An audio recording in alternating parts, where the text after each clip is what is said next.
அனைவருக்கும் வணக்கம். Welcome to தமிழச்சி அடுப்பாங்கரை. இன்று நாம் பார்க்க போவது குதிரைவாலி அரிசியின் மகத்துவத்தை தாங்க. குதிரைவாலி அரிசியின் சிறப்பு சிறுதானியங்களை விட அளவில் மிக மிக சிறியது.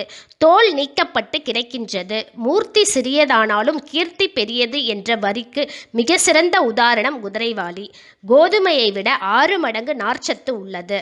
விட்டமின் பி, கரோட்டின், மாவுச்சத்து, கால்சியம், தயாமின் ஆகிய சத்துக்கள் அடங்கியுள்ளன. குதிரைவாலியில் சர்க்கரையை கட்டுப்படுத்தும் தன்மை உண்டு. செரிமான குறைகள், இரத்த சோகை ஆகியவற்றை குணப்படுத்தும். சிறுநீரை அதிகமாக பெருக்கும் சக்தி இதற்கு இருப்பதால் உடம்பில் உள்ள உப்பை கரைக்கும் தன்மை உண்டு. கண் குறைபாடுகளை சீர் செய்யும்.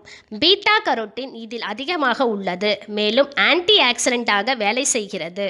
ஊட்டச்சத்துகள் மிகுந்த குதிரைவாலி அரிசியில் நார்ச்சத்து மற்றும் இரும்புச்சத்து அதிக அளவு உள்ளது. உடலில் மலச்சிக்கலை தடுப்பதிலும் கொழுப்பை குறைப்பதிலும் துணை புரிகிறது. இதய நோயாளிகள் மற்றும் சர்க்கரை நோயாளிகளுக்கு நல்ல உணவாக பயன்படுகிறது. குதிரைவாலி அரிசியை சாதம் செய்து சாப்பிடலாம். இதனால் உடலில் நோய் எதிர்ப்பு சக்தி அதிகரித்து அடிக்கடி சளி, காய்ச்சல் ஏற்படாமல் தடுக்கும். குதிரைவாலியில் உப்புமா செய்வது எப்படி என்பதை சுருக்கமாக பார்க்கலாம்.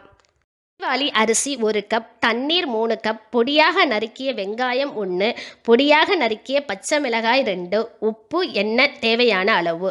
பாத்திரத்தில் எண்ணெயை விட்டு தாளிக்கிறதுக்கு கடுகு, உளுந்து, கருவேப்பிலை சேர்த்து பிறகு வெங்காயம், பச்சை மிளகாவை சேர்த்து வதக்கி தேவையான அளவு உப்பு சேர்த்து 3 கப் நீர் விட்டு கொதிக்க விடவும்.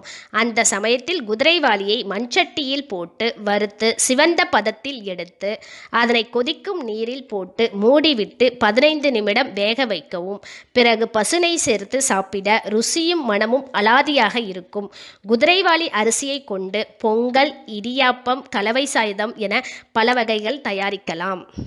குதிரைவாலி அரிசியை உணவில் சேர்ப்போம், நோயின்றி வாழ்வோம்.